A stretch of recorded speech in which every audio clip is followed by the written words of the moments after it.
kam ecur në kohën time,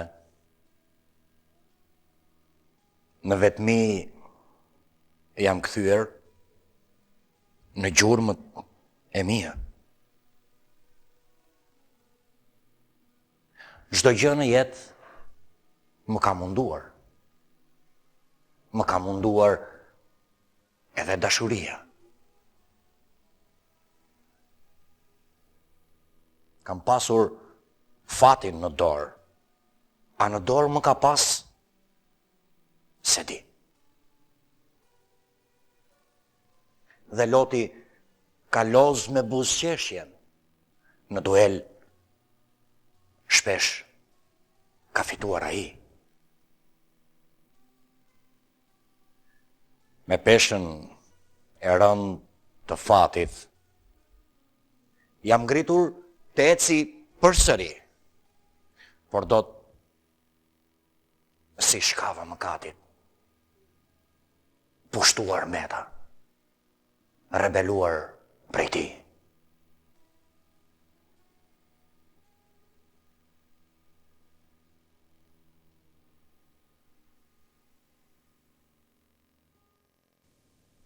Dëgjuam të interpretuara pak vargje nga poezia Pesha e Fatit.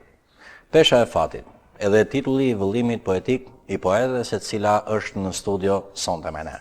Për të gjithë juve, poetja Matilda Dushko. Mirëmbrëma Matilda. Mirëmbrëma. Pesha e Fatit.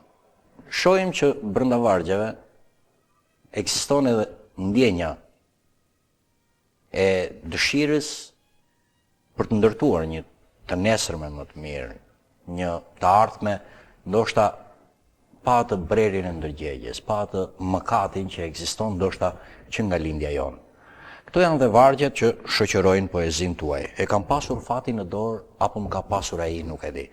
Është një pyetje retorike e cila nuk e di se si do ta nxjerr përgjigjen, por besoj se njeriu e ka fatin në dorë. Po juve? Unë besoj që njeriu e ka fatin në dorë, po shpesh edhe fatin e ka në dorë ne. Ne themi gjithmonë që çdo gjë ecën pas urdhrit të fatit. Gjithçka duhet të fillojë me diçka, që pastaj njeriu të investojë dhe të bëjë gjithçka që atë që fati ja dha, ta mbaj, ta largoj, ta ketë të tillën ose jo. Pesha e Fatit është një poezi shumë e thjeshtë dhe po ta shikosh në librin Pesha e Fatit, të gjitha poezit janë më shumë jetësore. Unë të falenderoj që më quajte poete, po unë vete nuk e quaj poete. Janë poezi që janë mbledhur ndër vite te ky libër. Mund të them që nga adoleshenca, që nga gjimnazi, domethënë. Dhe ka qenë shtytja e miqve të mi shkrimtar, siç ka qenë ti, siç kanë qenë të tjerë, Nuri Plaku, Valentina Dafa, që më thanë që duhet të botoj një libër. Pse jo? Me disa poezi të mbledhura ndër vite, doli Pesha e Fatit.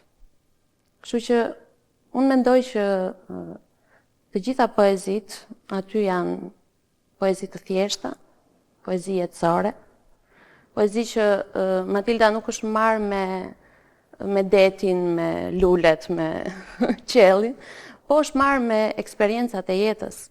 Pra është përvoja jetësore ajo që po thuaj se ka nxitur çdo varg.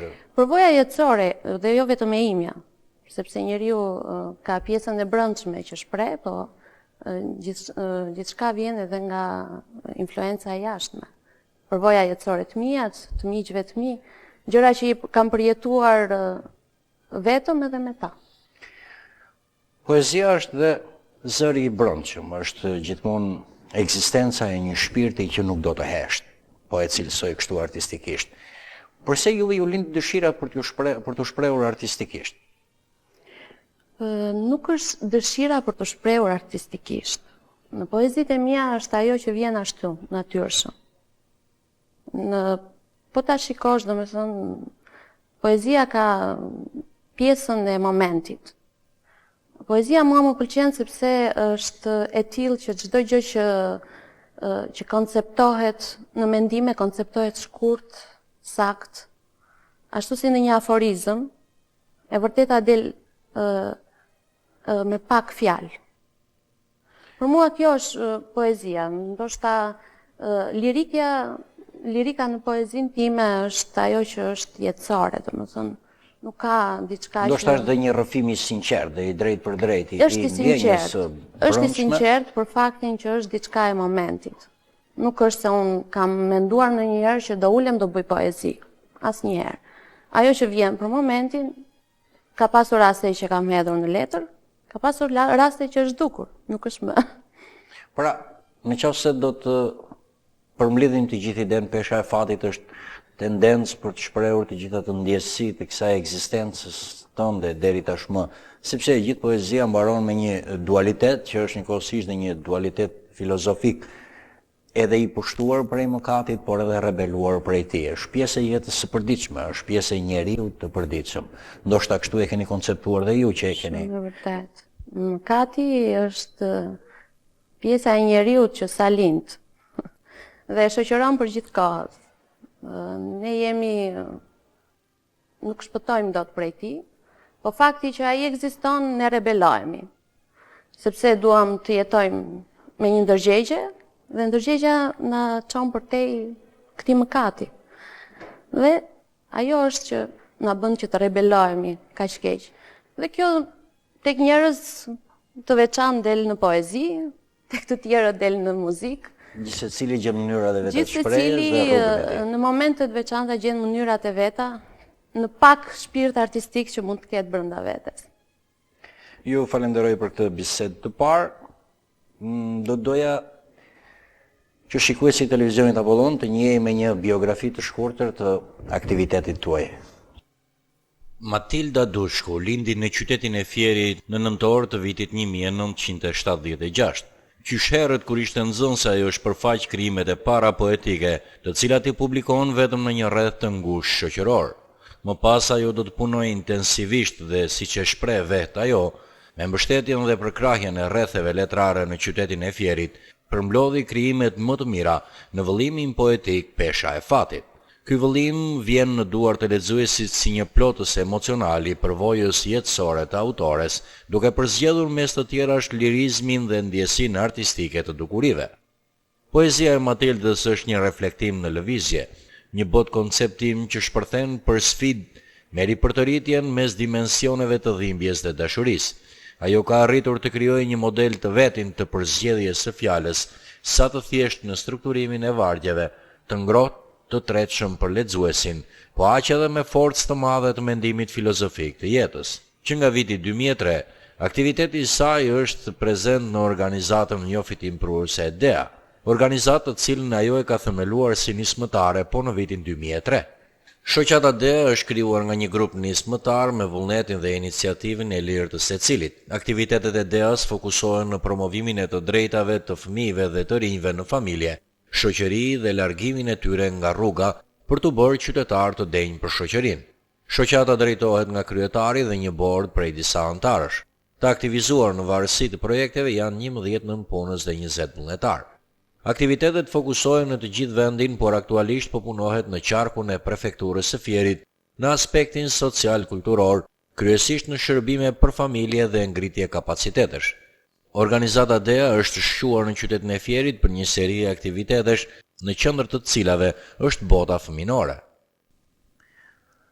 Ishte kjo një biografi e shkurtër e poetes Matilda Dushku, e cila është prezent në studio me ne. Përveç informacionit që morëm nga biografia e saj, do të doja, Matilda, pak fjalë më shumë për ju, si do ta përkufizonit veten, përvojat tuaja, aktiviteti juaj i përditshëm në ditët e sotme. Përvoja ime, nëse ka të bëjë me përvojën profesionale, mund të them që prej 10 vjetësh kam investuar në anën profesionale për organizatën DEA, që shumë njerëz ndoshta më njohin si pjesë e kësaj organizate. DEA është formuar që në vitin 2000, por në të vërtetë është formuar në 2003, më falni. Por në të vërtetë unë prej vitit 99 kam punuar për një organizatë italiane dhe normalisht e gjithë puna ime ka qenë në projekte sociale që kanë qenë për fëmijë, për të rinj, për gra. Gjatë gjithë kohës, domethënë, mendoj që kam investuar të gjithë potencialin dhe mundësitë e mia profesionale për këtë organizat, për projektet e saj. Pavarësisht se ka pasur mundësira dhe punë të tjera, por ajo ka qenë me të vërtet puna që unë e dashuroj. Je përkushtuar gjatë gjithë kësaj kohe. Pikërisht, njeriu ka eksperienca të ndryshme në jetë. Megjithatë, unë them që një punë duhet ta duash, që ta bësh ashtu siç duhet. Dhe me të vërtet që unë punën në projektet sociale e kam dashur vërtet. Dhe sa herë që jam midis fëmijëve, sa herë që jam midis të rinjve, midis grave të tjera, ndjej që duhet jap më shumë për to. Sa herë që marr ato eksperiencat e bukura që përjetoj, ndjej që më shumë duhet jap për këto grup mosha, për këta fëmijë që vërtet kanë nevojë dhe jo pak kanë nevojë në qytetin e Fierit. Po shoh që po shpërfaq ato tendencat humane brenda botës tuaj shpirtërore, gjithmonë për të qenë në ndihmë dhe për të qenë aktiv, pikërisht tek ajo bota e vogël fëminore. Por një ngacmim më erdhi. Sa ka ndikuar ky profesion, kjo punë, kjo marrëdhënie sociale në atë që e quajmë krijimtaria poetike, në vizionin poetik tuaj? Unë jam thash pak më parë, normal, njeriu arrin, domethënë, botën shpirtërore që normalisht lidhet me gjithçka tjetër, ta lidhi me diçka artistike që mund të ketë brenda vetes. Mua poezia më ka ndihmuar për faktin që gjithçka që kam parë, kam përjetuar në jetë, në punë, në eksperiencat e mia e kam shprehur me poezi. Kështu që mendoj që ndikon shumë, domethënë ka ndikuar pjesa jetësore. Jam pothuajse ngacmime të drejtë për drejtë nga problematika jetësore që vijnë të dukshme edhe në poezinë tuaj. Normalisht, po. Ndoshta e dallova këtë dhe doja ta theksoja tek poezia Mirëmëngjes. Gjithçka fillon dhe mbaron tek një varg dhe tek një pikë vese. Ndoshta është kjo pika e vesës, ajo shpresa e së nesërmes, të paktën një pikë e kristal që jep atë ndriçimin e së ardhmes. Gjithçka fillon me një mirëmëngjes. Edhe dita jon fillon me një mirëmëngjes. Kështu që edhe libri Pesha e Fatit normalisht do fillonte me një mirëmëngjes. Meqense ishte edhe libri i parë. Por një mëngjes nuk është një perëndim, tregon që dita ka shumë kohë përpara, sepse një perëndim ndoshta do ta tregonte fatalitetin, fundin e saj. Ndërsa mirëmëngjes tregon një forcë entuziaste, besoj, brenda njeriu. Ndoshta për këtë un kam thënë mirëmëngjes dhe nuk kam thënë natën e mirë. Nuk më pëlqen mëngjesi kur njeriu ngrihet me energji për të bërë diçka të bukur gjatë ditës. Dhe kështu që mendoj që edhe në librin e Pesha e Fatit e kam nisur me një mirëmëngjes dhe nuk e kam mbaruar me një natën e mirë. Mirë. Pa dashur t'ju lodh dhe pa dashur që ta nxis bisedën më tej. Na tregoni diçka më konkrete rreth organizatës DEA, në një detaj, në një aktivitet në të cilin ju jeni dhe presidente e kësaj organizate. Nuk mund të them një detaj, një aktivitet, pasi janë një sër aktivitetesh dhe një sër projektesh që janë bërë prej vitit 2003 dhe deri më sot. Organizata DEA ka pasur disa projekte, siç mund të jenë projektet për fëmijë, për të rinj, për gra, projekte që janë financuar nga donatorë të huaj dhe të vendit, projekte që janë mbështetur nga pushtetet lokale dhe janë, nuk e di çfarë detaj mund të doni konkretisht, domethënë, sepse këto janë projekte sociale që janë në ndihmë të fëmijëve, siç mund të jenë projektet në shkolla për luftën kundër trafikimit të fëmijëve, për fenomene të ndryshme siç mund të jetë droga, alkooli, prostitucioni, fenomene të jashtëligjshme, janë projekte që i kanë ardhur në ndihmë edukimit të fëmijëve në shkolla, siç mund të jenë mbështetjet shkollore, aktivitetet e ndryshme, kampet verore. Nuk e di, por më ndodha pak si aktivitete, por projektet janë me specifika të veçanta. Jo, e doja këtë panoramë të gjithë aktivitetet DEA, sepse shikoj që relativisht përgjithsisht shoqëria e sotme rën drejt individualitetit. Janë të pak njerëzit aktiv që përpiqen për pozitivitetin social ose për prurjet e elementeve pozitive dhe të ndikimit për një punë më të mirë në rrjetet sociale. Ndoshta kjo është për t'u falendëruar dhe për t'u theksuar në të gjithë veprimtarin tuaj. Do të ndjekim një tjetër interpretim, tashmë me një temë paksa ndryshe, kam shumë frikë.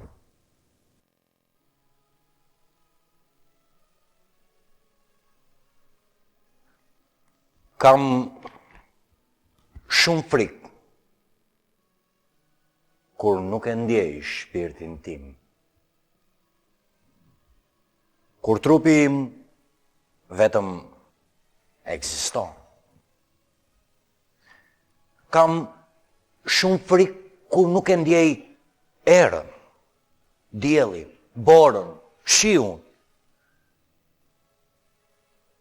Kam shumë frikë kur ditët e mia marrin format të një trajtshme.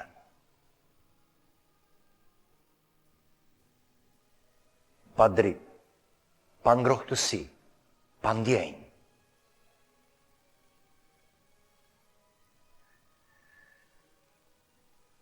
Kam shumë frikë kur vështirësitë ma forcojnë shpirtin. Është i vetmi që e dua të dobët.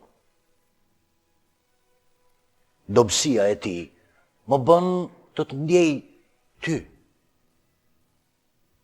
Të ndjej erën, borën, shiun.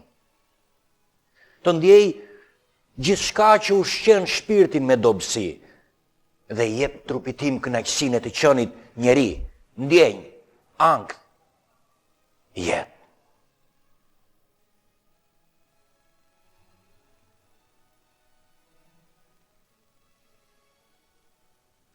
Kam shumë frikë.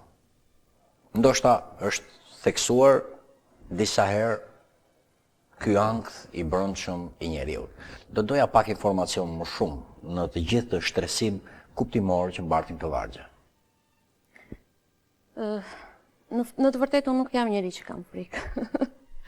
Megjithatë tek njeriu ekzistojnë të gjitha frikërat. Të vogla apo të mëdha janë pjesë e momenteve të njeriut. Zakonisht unë i sfidoj frikërat e mia, por vargjet aty kanë diçka tjetër, kanë një themel të kuptimit më ndryshe se sa frika.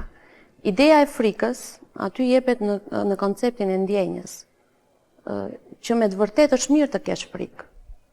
Është mirë ndonjëherë që njeriu mos të forcoj shpirtin e tij më shumë se ç'duhet. Pasi shpirti është ai i vetmi që njeriu duhet ta ketë të dobët.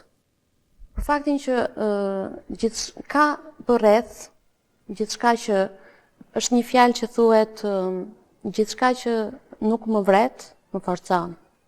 Nuk e di sa e ke dëgjuar, mua më pëlqen. Por kjo nuk duhet të ndikojë tek shpirti i njeriu, forca. Shpirti duhet jetë i dobët, që njeriu të ndjej, siç thuhet dhe në vargje, erën, borën, shiun. Nëse shpirti do forcohet, kështu që numëron një sër dukurish, por nga ana simbolike unë të gjitha do t'i nënvizoja lotin, dramën, dhimbjen. Po, pikërisht, domethënë, ne ato janë vendosur si dukuri natyrore. Ne kalojmë shumë eksperjenca në jetë dhe njeriu sa më shumë rritet, sa më shumë eksperjenca të ketë, sa më shumë probleme, them unë, aq më shumë forcohet. Dhe nëse në të njëjtën kohë dhe shpirti forcohet, kjo nuk duhet të jetë diçka e mirë, besoj. Unë do doja që shpirtin ta ruaja gjithmonë të dobët.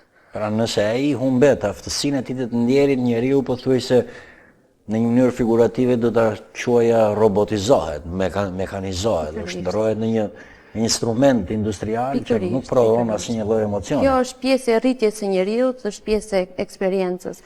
Ndaj dhe njeriu gjithmonë kërkon ndonjëherë të përshtatet ose të jetë pak fëmijë. Për faktin që fëmia ka një shpirt shumë të pastër, shumë të lirë, të pa cënuar, ose të pas provuar me eksperjenca, dhe ne të gjithë kemi dëshirë të bëhemi ndonjëherë pak fëmijë. Kështu që duhet ta ruajmë me të vërtetë këtë shpirt fëminor. Ndoshta është e vetmja pasuri që kemi në dorë për të kontrolluar dhe për të ideuar, për t'i dhënë asaj formën më të drejtë dhe më ideale. Pikërisht. Ndoshta dhe eksperienca që unë kam në punët me fëmijët më ka ndihmuar që ta ruaj shpirtin tim. Sepse sa herë që jam në kontakt me ata ndjem shumë mirë dhe ndjej që duhet ruajtur kjo pjesë. Nuk duhet të forcohemi aq shumë në shpirt. Pra ti beson që kjo është e vetmja ide e cila e çon njeriu përpara? Cila që të ruaj shpirtin? Që të ruaj shpirtin të dobët. Nuk mund të them Të dobët në kuptimin figurativ, e çon përpara. Unë them që i bën mirë njeriu vet. Që të eci njeriu përpara duhet të ketë sa më shumë njohuri, dituri, eksperjenca, sa më shumë probleme që të arrijë të kuptoj, sepse nga problemet ne mësojmë, nga gabimet tona mësojmë. Por unë them që po të doj njeriu vet, e ruan këtë pjesë të tijen. Ta ruaj me fanatizëm, themu, dhe ndoshta unë them që përballja me fëmijët e ndihmon shumë. Njerëzit që punojnë me fëmijët janë shumë inteligjent dhe shumë të ndjeshëm. Këtë e them gjithmonë. Më jep një shembull. Shembullin e jap në shumë eksperienca që kam me njerëz të tillë. Eksperiencat e punës me fëmijët i kanë bën njerëzit që të ruajnë atë pjesë fëminore të vetes për t'ju përshtatur fëmijëve. Dhe kjo është një eksperiencë e mirë, domethënë një mundësi e mirë që u jepet. Ndoshta vetë fëmijët na fusin në botën e tyre të thjeshtë, me ato lodrat e thjeshta dhe naive, por që brenda mbartin atë mesazhin e madh të vazhdimësisë, ashtu siç e mbart vetë fëmia, por edhe mesazhin e madh të ndjerit, të qenit, të ekzistencës si një shpirti të butë dhe të pranishëm. Mirë, e shoh që jeta e përditshme, rutina dhe profesioni ndikojnë së tepërmi në krijimtarinë tuaj, ashtu siç shohim edhe përmes vargjeve. Megjithse unë doja të theksoja këtu atë paradoksin filozofik, është thënë në mënyrë paradoksale, poetike, duhet ta kem shpirtin të dobët. Ndoshta për ta kuptuar më drejt dhe për të qenë një mesazh më i drejt për drejt, do ta citoja ta kemi shpirtin të ndjeshëm, është vetëm një pasuri që neve kemi në dispozicion për të përcjell. Do të shkëputemi për pak çaste, shohim një video me vargjet e poetes Matilda Dushku.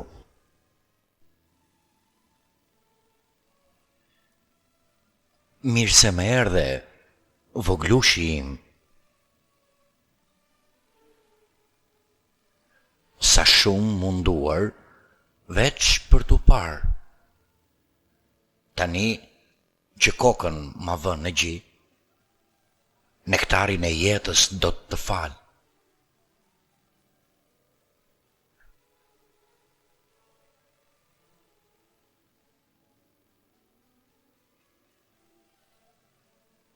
Dhe do të ecim bashkë sa kohë, dhe do të çajmë vështirësi të tjera, por mos u tremb krijesa ime.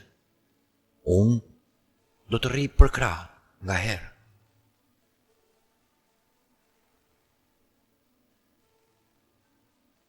Dhe do të më pyesësh, nënë moj, ç'është fati, ç'është jeta? Pa me durim do t'i shpjegoj me të gënjeshtra, me të vërteta. E do të lodhesh, e do më vuash, e do të qaj, e do më qash, dhe do të biesh, e do të ngrihesh, dhe do të mbaj, e do të më mbash.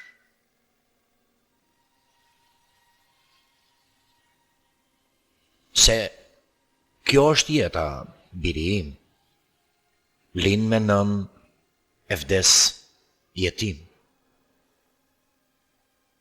Çdo gjë e bukur nuk ka kthim. Në çdo fund e ka një fillim.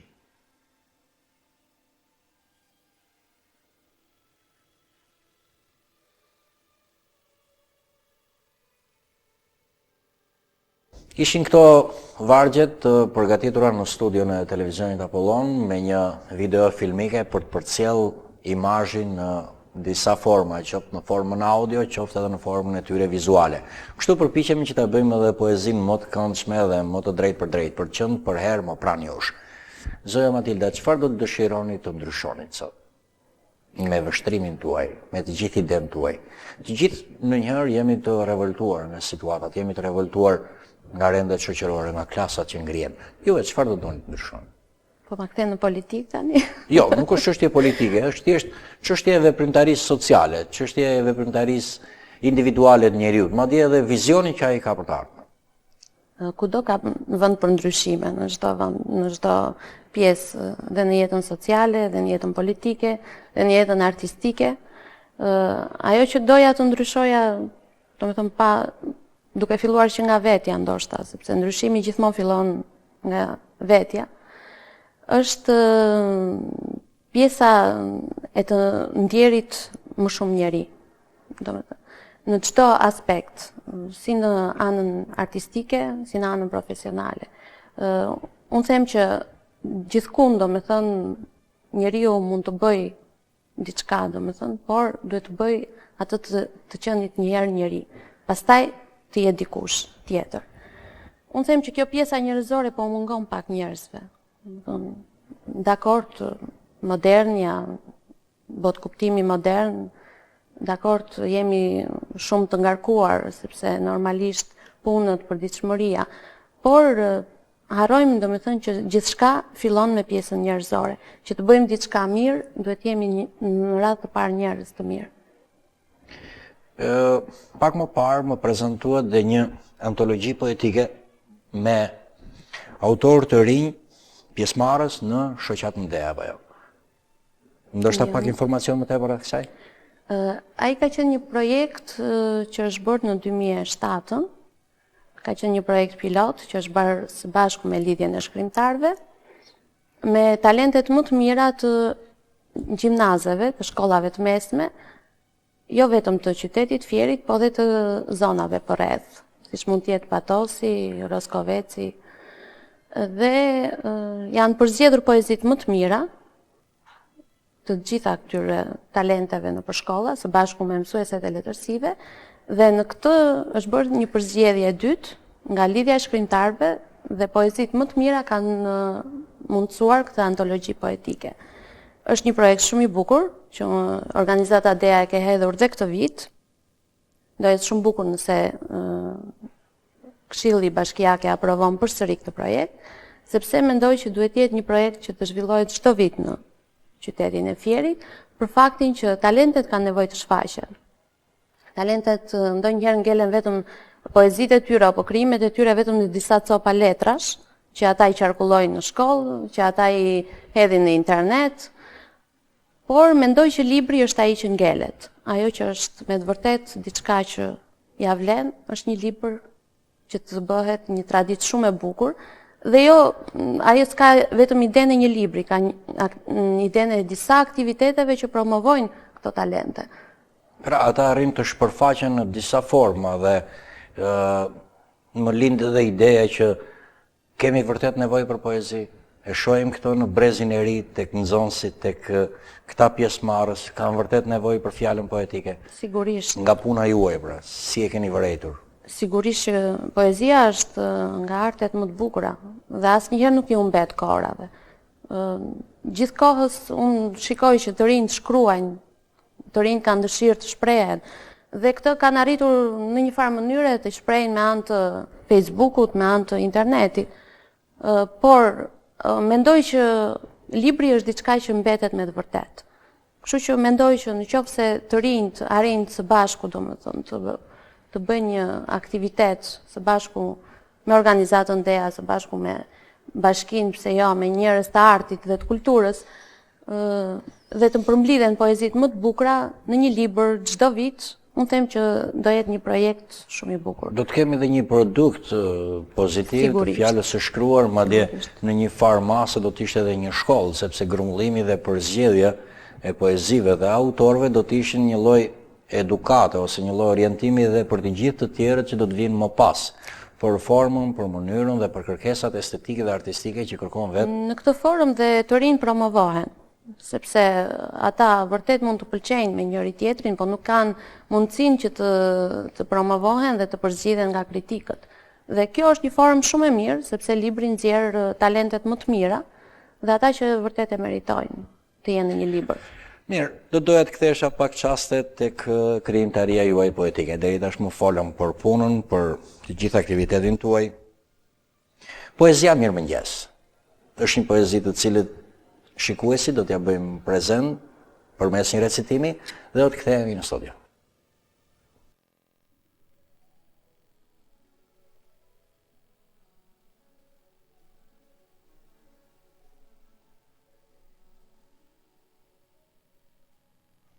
Në supet e lodhura do të vë pak diell. Ti veç më thuaj mirëmëngjes. Një rreze të ngrohtë do të shkëpus në qiell dhe në lëkurën tënde do e shkri si ves. Kur syt i qel si petale, shkëlqimi i tyre më mbushi me jetë. Buzët lëvizën për kundjen e zgjimit. Ëmbël përshpëritën mirëmëngjes. Mirëmëngjes. Më dëgjon? Mirëmëngjes. Dhe prisje mirëmëngjes të thosha. Por mendja në shkëlqimin ton kish humbur. Dhe nga ëndja do s'po të zgjoja.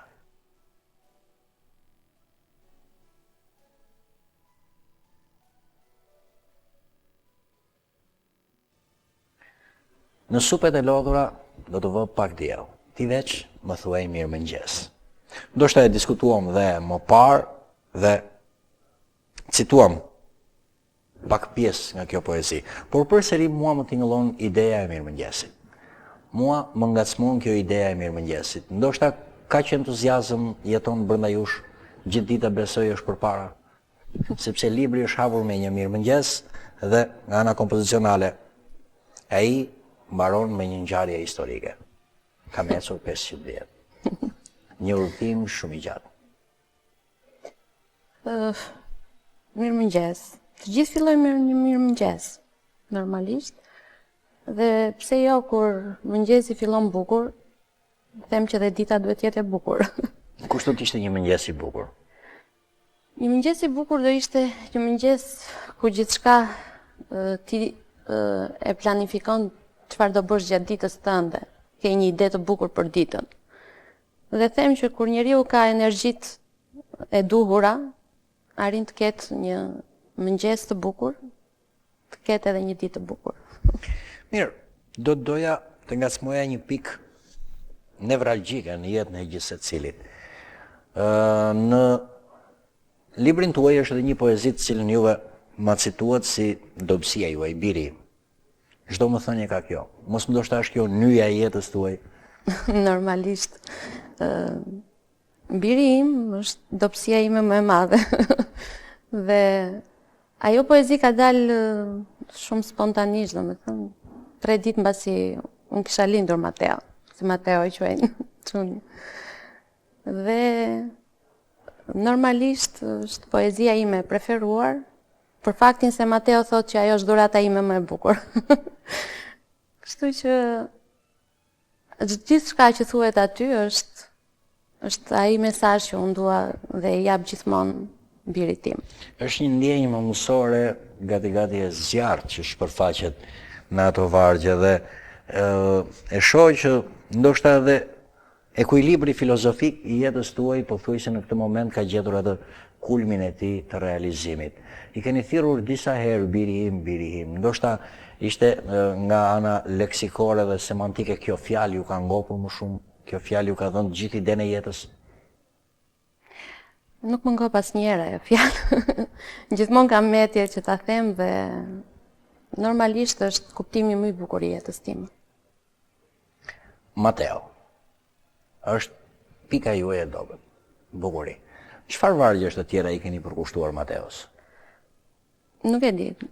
Deri tani ajo është poezia që unë mendoj që është pikërisht për atë. Të tjera vargje nuk kam. E gjithë autorët kanë dobësinë e tyre ose kanë pikat e tyre më të dashura në poezi.